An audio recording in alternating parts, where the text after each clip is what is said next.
Selamat pagi Ibu. Sebelumnya perkenalkan, di sini saya Dr. Dewi bertugas 3 hari ini. Sebelumnya, apakah benar saya berbicara dengan Ibu Wita? Iya. Usianya 20 tahun Ibu ya. Baik, sudah sesuai dengan rekam medis Ibu ya.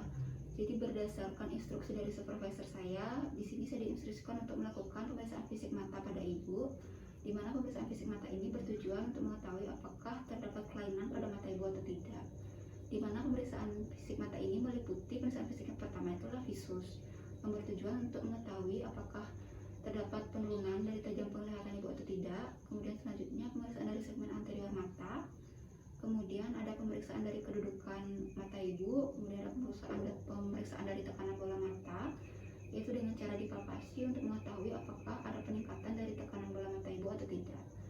Kemudian selanjutnya ada pemeriksaan gerakan bola mata, dan yang terakhir itu ada pemeriksaan konfrontasi atau lapang pandang Ibu ya namanya. Kemudian untuk pemeriksaan ini mungkin akan membuat Ibu sedikit tidak nyaman dan memakan sedikit waktu. Apakah Ibu bersedia?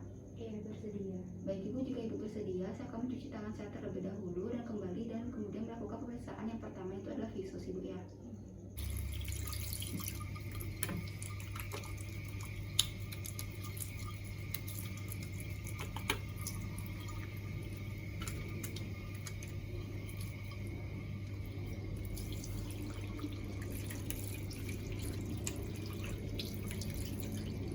Jadi untuk pemeriksaan visus ini itu menggunakan snellen cat berhubung jika Ibu bisa membaca. Jadi sebelumnya jarak Ibu dengan snellen catnya itu adalah 6 meter.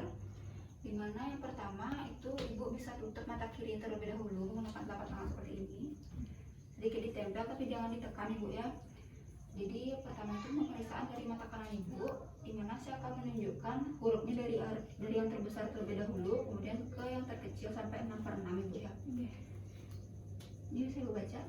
Bisa E, F, P, L, P, E, D, P, E, C, F, D, E, D, F, C, Z, P, F, E, L, O, P, Z, D, D, E, F, P, O, T, E, C.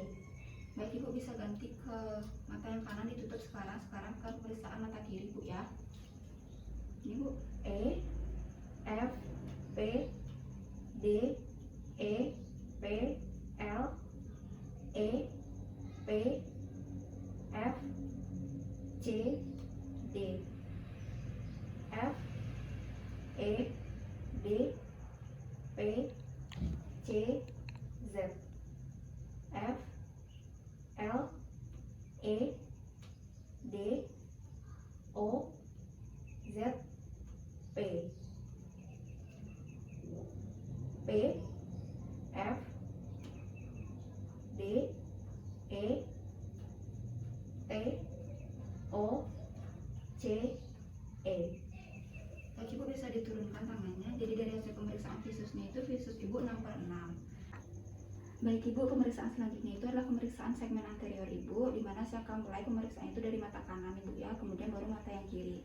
Jadi pemeriksaan segmen anterior ini saya akan memeriksa dari kelopak mata Ibu terlebih dahulu, kemudian baru konjungtiva, baru ke kornea, kemudian bilik mata depan, dilanjutkan ke iris, pupil, dan juga lensa Ibu ya.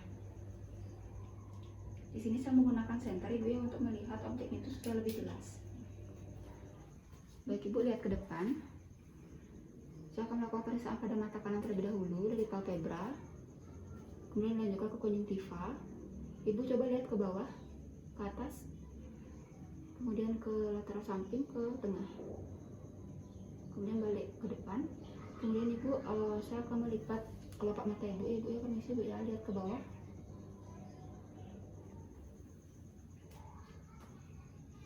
Kemudian coba Ibu lihat ke atas Ibu.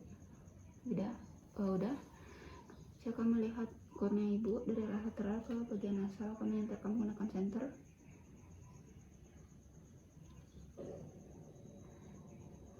Kemudian selanjutnya saya akan melakukan pemeriksaan pada mata kiri. Ibu coba lihat ke atas, ke bawah, keluar samping, ke tengah. Lihat ke depan lagi Bu. Permisi Bu ya, saya lipat kelopak matanya. Lihat ke bawah Ibu. lihat ke atas, lihat ke depan lagi.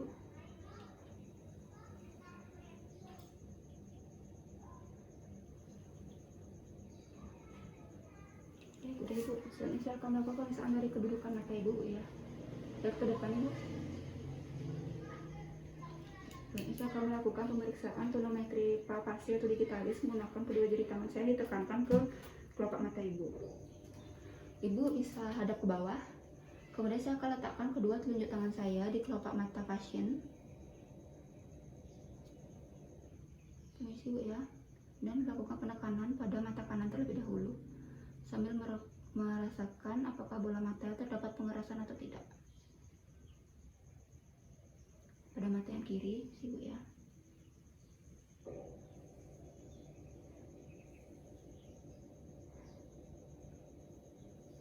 Baik, sudah ibu. Selanjutnya baru saya akan melakukan pemeriksaan. Selanjutnya itu adalah pemeriksaan dari gerakan bola mata. Di sini saya akan duduk kembali ibu ya. Jadi untuk pemeriksaan kedudukan bola mata ini, ibu bisa ikuti dari gerakan senternya ini bu ya, cahayanya itu diikuti. Jadi ibu lihat ke depan terlebih dahulu, kemudian kalau saya bergerak ke samping ibu ikuti ya gerakannya.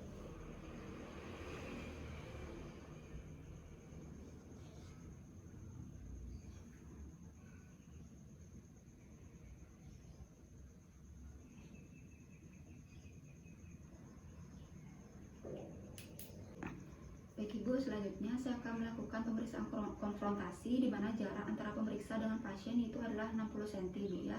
Di mana untuk syarat pemeriksaan konfrontasi ini itu adalah penglihatan dari pemeriksa itu harus normal. Jadi pertama itu pemeriksaan dari mata kanan terlebih dahulu, baru ke mata kiri. Ibu nanti ikuti gerakan dari jari saya bu ya, misalnya ke samping luar, ibu ikuti ke samping, kalau ke atas ibu ikuti ke atas. Jika ibu tidak bisa melihat, tolong katakan ibu ya.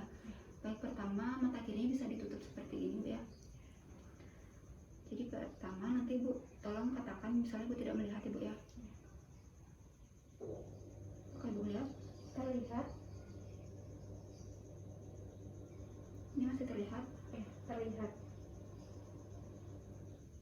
Terlihat? Terlihat. Ini terlihat? Terlihat. Baik, kemudian mata yang kiri ibu. Ikuti ibu ya. Masih lihat ibu? Terlihat. Ini masih lihat ibu? Terlihat. Ini masih lihat? Terlihat. Ini masih lihat ibu? Terlihat. Baik ibu, pemeriksaannya sudah selesai. Nanti untuk hasilnya akan saya jelaskan setelah pemeriksaan ini bu ya. Saya akan mencuci tangan saya kembali terlebih dahulu. Terima kasih bu. Terima kasih dokter. Baik, selamat pagi dokter. Jadi untuk pemeriksaan mata yang sudah saya lakukan, di sini saya akan menyimpulkan dari hasil yang sudah saya dapatkan, di mana pada pemeriksaan visus pada pasien itu masih dalam batas normal, di mana pada saat pemeriksaan visus pada mata kanan ditemukan visus pasien itu 6/6 dan juga pada mata kiri visus pasien yaitu 6/6, di mana yang artinya pada pasien mampu melihat pada jarak 6 meter, di mana pada orang normal juga pada jarak 6 meter. Kemudian pada saat pemeriksaan selanjutnya yaitu segmen anterior, di mana dari pemeriksaan palpebra itu tidak ditemukan adanya kelainan pada palpebra pasien, di mana pada pemeriksaan palpebra untuk kelainan-kelainan yang biasanya ditemukan yaitu adalah yang pertama itu adanya keasimetrisan dari palpebra pasien baik kanan ataupun kiri. Kemudian kita bisa lihat juga apakah terdapat pembengkakan, kemerahan, benjolan ataupun massa pada palpebra pasien. Kemudian apakah terdapat bulu mata yang tumbuhnya ke arah abnormal yaitu keluar ataupun yaitu ke dalam. Kemudian apakah terdapat bulu mata yang rontok pada pasien ataupun disebut juga madarosis. Selain itu juga apakah pada palpebra pasien itu terdapat ketombe ataupun tidak. Kemudian untuk pemeriksaan pada konjungtiva itu juga tidak ditemukan kelainan pada pasien, di mana untuk konjungtiva biasanya itu pada pasien-pasien yang mengalami kelainan konjungtiva akan ditemukan adanya konjungtiva yang hiperemia ataupun kemerahan. Kemudian bisa juga ditemukan adanya injeksi konjungtiva, dan juga bisa juga ditemukan adanya benda asing, kemudian subkonjungtiva bleeding, bisa juga ditemukan adanya jaringan fibrovaskular, dan bisa juga ditemukan adanya luka pada konjungtiva pasien. Kemudian selanjutnya pada kornea, itu pada pasien juga masih dalam batas normal, tidak ditemukan kelainan-kelainan seperti udim pada korneanya ataupun sikatrik, tidak ditemukan adanya ulkus, tidak ditemukan adanya erosi dan juga infiltrat. Kemudian tidak ditemukan juga adanya benda asing pada kornea pasien. Untuk pemeriksaan dari kornea ini juga bisa dilakukan pemeriksaan secara lebih lanjut menggunakan fluoresen 1% untuk melihat apakah terdapat defek dari korneanya atau tidak. Kemudian selanjutnya itu adalah dari pemeriksaan dari bilik mata depannya, di mana di sini pada pasien bilik mata depan pasien itu masih dalam batas normal, tidak ditemukan adanya tanda-tanda kelainan seperti hipema, koagulum, dan juga hipopion. Selain itu, untuk nilai dari kedalaman bilik mata depan pasien itu bisa dilakukan dengan mengarahkan senter dari lateral ke arah nasal dari iris, di mana akan ditemukan 2/3 ataupun lebih dari iris yang tertutupi bayangan, yang artinya bilik mata depan pasien itu dangkal. Kemudian pada pemeriksaan iris di segmen anterior tadi tidak juga ditemukan adanya kelainan, di mana di sini iris pasien itu masih dalam batas normal.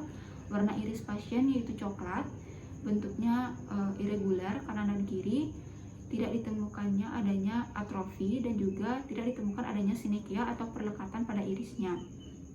Kemudian selanjutnya pada pemeriksaan pupil, di mana pada saat pemeriksaan pupil pasien tadi tidak ditemukan adanya kelainan, di mana pupil pasien masih bentuknya itu simetris antara kanan kiri, isokor. Kemudian untuk diameter dari pupilnya sendiri masih dalam batas normal, yaitu 3 mm 3 mm kanan kiri. Kemudian untuk pada saat dilakukan pemeriksaan refleks pupil, baik itu refleks langsung dan juga tidak langsung ataupun konsensual, juga masih dalam batas normal. Kemudian terakhir itu adalah pemeriksaan pada lensanya, di mana untuk lensa pasien ini masih dalam batas normal, tidak ditemukan adanya kekeruhan pada lensa pasien, dan tidak ditemukan adanya iris shadow pada lensa pasien. Kemudian selanjutnya pemeriksaan kedudukan mata dari pasien itu juga masih dalam batas normal, di mana pada saat disenterkan ke arah depan pasien itu titik dari cahaya itu tepat jatuh di tengah-tengah dari pupil, baik itu kanan dan kiri simetris. Kemudian untuk pemeriksaan dari tonometri palpasi itu dalam batas normal, di mana pada saat palpasi tidak ditemukan adanya pengerasan pada bola mata pasien. Kemudian pada saat dilakukannya pemeriksaan gerakan bola mata, itu masih dalam batas normal juga pada pasien, di mana pada saat dilakukan pemeriksaan tidak ditemukan adanya gerakan cepat pada bola mata pasien pada saat pasien disuruh untuk mengikuti arah dari cahaya yang datang.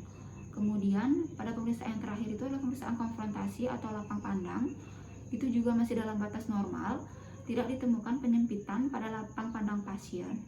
Baik dokter, sekian yang dapat saya sampaikan. Terima kasih dokter, dan mohon koreksinya dokter.